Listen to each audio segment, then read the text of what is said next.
Assalamualaikum warahmatullahi wabarakatuh. Halo sahabat cerita nyata Ribon, kembali lagi kami hadir bersama Anda, tentunya dengan menyajikan kisah-kisah menarik. Kali ini kami sudah menyiapkan sebuah kisah berjudul Kisah Nyata Sang Bocah Misterius Muncul Hanya Saat Ramadan. Kisah nyata membuat heboh dan menjadi perbincangan, baik bagi siapa saja yang menyadarinya. Dan inilah kisah seorang bocah misterius yang muncul hanya saat bulan Ramadan di Kampung Ketapang, Kabupaten Ketapang, Kalimantan Barat. Bocah itu menjadi pembicaraan di Kampung Ketapang. Sudah 3 hari ini ia mondar-mandir keliling kampung. Ia menggoda anak-anak sebayanya, menggoda anak-anak remaja di atasnya, dan bahkan orang-orang tua. Hal ini bagi orang kampung sungguh menyebalkan. Ya, bagaimana tidak menyebalkan? Anak itu menggoda dengan berjalan ke sana kemari, sambil tangan kanannya memegang roti isi daging yang tampak coklat menyala. Sementara tangan kirinya memegang es kelapa lengkap dengan tetesan air dan butiran-butiran es yang melekat di plastik es tersebut. Pemandangan tersebut menjadi hal biasa bila orang-orang kampung melihatnya bukan pada bulan puasa. Tapi ini justru terjadi di tengah hari pada bulan puasa. Bulan ketika banyak orang sedang menahan lapar dan haus.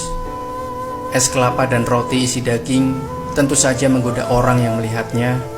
Pemandangan itu semakin bertambah tidak biasa, karena kebetulan selama 3 hari semenjak bocah itu ada, matahari di kampung itu lebih terik dari biasanya. Lukman mendapat laporan dari orang-orang kampung mengenai bocah itu. Mereka tidak berani melarang bocah kecil itu menyodor-nyodorkan dan memperagakan bagaimana dengan nikmatnya ia mencicipi es kelapa dan roti isi daging tersebut. Pernah ada yang melarangnya, tapi orang itu kemudian dibuat mundur ketakutan sekaligus keheranan. Setiap dilarang, bocah itu akan mendengus dan matanya akan memberikan kilatan yang menyeramkan, membuat mundur semua orang yang akan melarangnya. Lukman memutuskan akan menunggu kehadiran bocah itu. Kata orang kampung belakangan ini, setiap ba'da zuhur, anak itu akan muncul secara misterius. Bocah itu akan muncul dengan pakaian lusuh yang sama dengan hari-hari kemarin, dan akan muncul pula dengan es kelapa dan roti isi daging yang sama juga. Tidak lama Lukman menunggu, bocah itu datang lagi. Benar, ia menari-nari dengan menyeruput es kelapa itu. Tingkah bocah itu jelas membuat orang lain menelan ludah, tanda ingin meminum es itu juga. Lukman pun lalu menegurnya, cuma ya itu tadi, bukannya takut. Bocah itu malah mendelik hebat dan melotot seakan-akan matanya akan keluar. Bismillah, ucap Lukman dengan kembali mencengkeram lengan bocah itu. Ia kuatkan mentalnya. Ia berpikir, kalau memang bocah itu bocah jadi-jadian, ia akan korek keterangan apa maksud semua ini. Kalau memang bocah itu bocah beneran pun, ia juga akan cari keterangan siapa dan dari mana sesungguhnya bocah itu. Mendengar ucapan bismillah itu, bocah tadi mendadak menuruti tarikan tangan Lukman. Lukman pun menyentak tangannya, menyeret dengan halus bocah itu dan membawanya ke rumah. Gerakan tangan Lukman diikuti tatapan penuh tanda tanya dari orang-orang yang melihatnya. Ada apa Tuan melarang saya meminum es kelapa dan menyantap roti isi daging ini?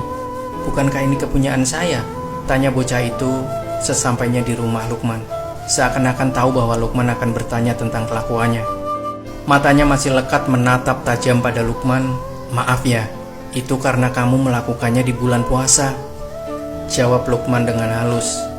Apalagi kamu tahu, bukankah seharusnya kamu juga berpuasa? Kamu bukannya ikut menahan lapar dan haus, tapi malah menggoda orang dengan tingkahmu itu.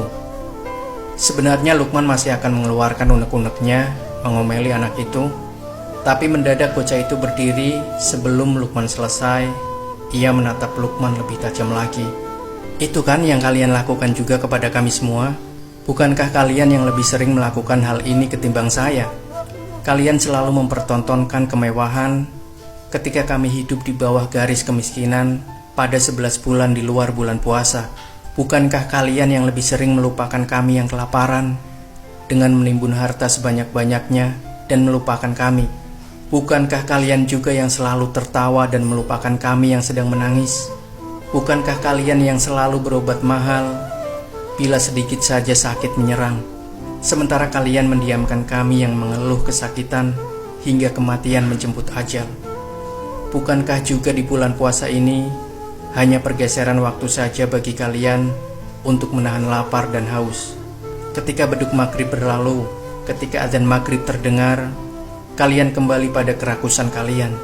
Bocah itu terus saja berbicara tanpa memberi kesempatan pada Luqman untuk menyela.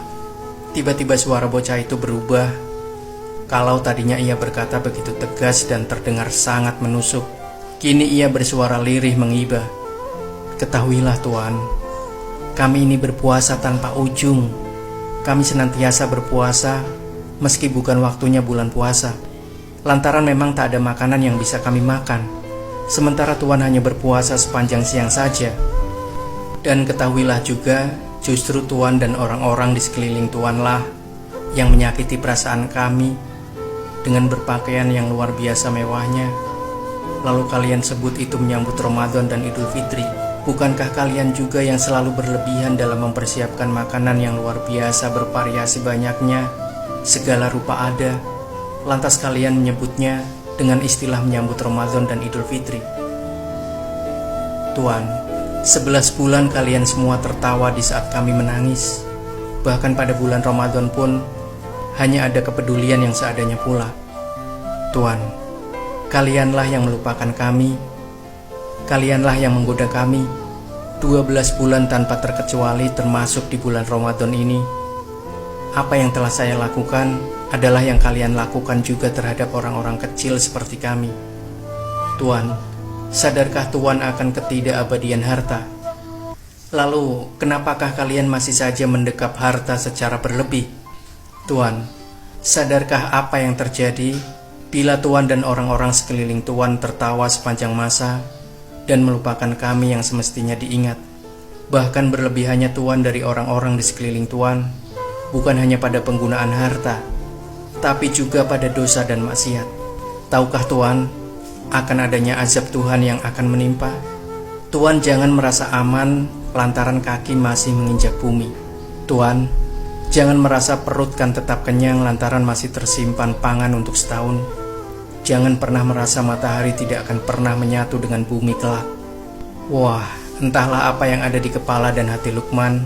Kalimat demi kalimat meluncur deras dari mulut bocah kecil itu tanpa bisa dihentikan. Dan hebatnya, semua yang disampaikan bocah tersebut adalah benar adanya. Hal ini menambah keyakinan Luqman bahwa bocah ini bukanlah bocah sembarangan. Setelah berkata pedas dan tajam seperti itu, bocah itu pergi begitu saja meninggalkan Luqman yang dibuatnya terbengong-bengong. Di kejauhan, Luqman melihat bocah itu menghilang bak ditelan bumi. Begitu sadar, Luqman berlari mengejar keluar rumah hingga ke tepian jalan raya Kampung Ketapang.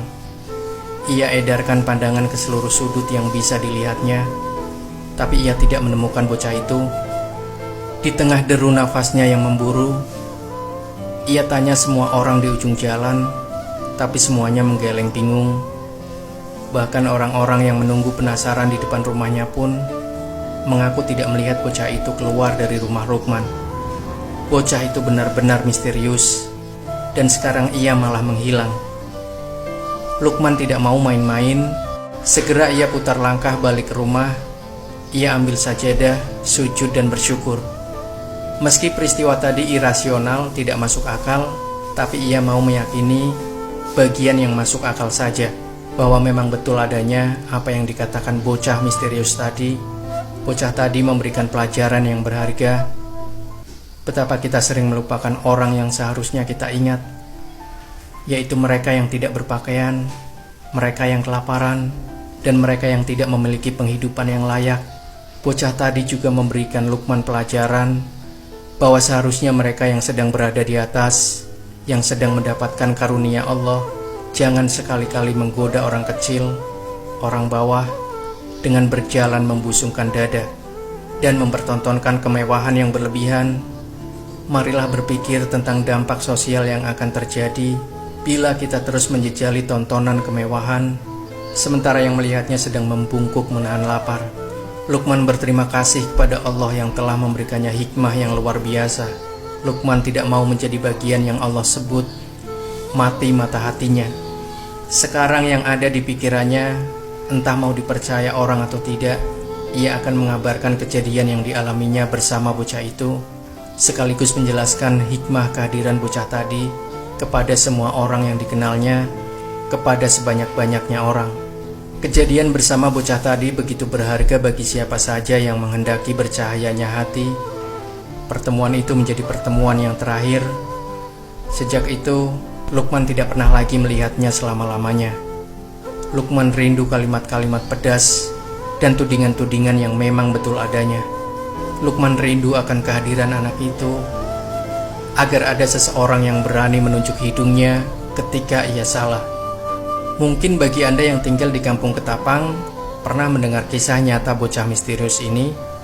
Apakah sampai saat ini kejadian tersebut masih terjadi atau tidak di bulan Ramadan ini? Demikian sahabat cerita nyata Reborn. Semoga kita bisa mengambil manfaat dari kisah ini. Jangan lupa saksikan video-video kami yang lain yang juga lebih menarik. Sampai jumpa. Wassalamualaikum warahmatullahi wabarakatuh.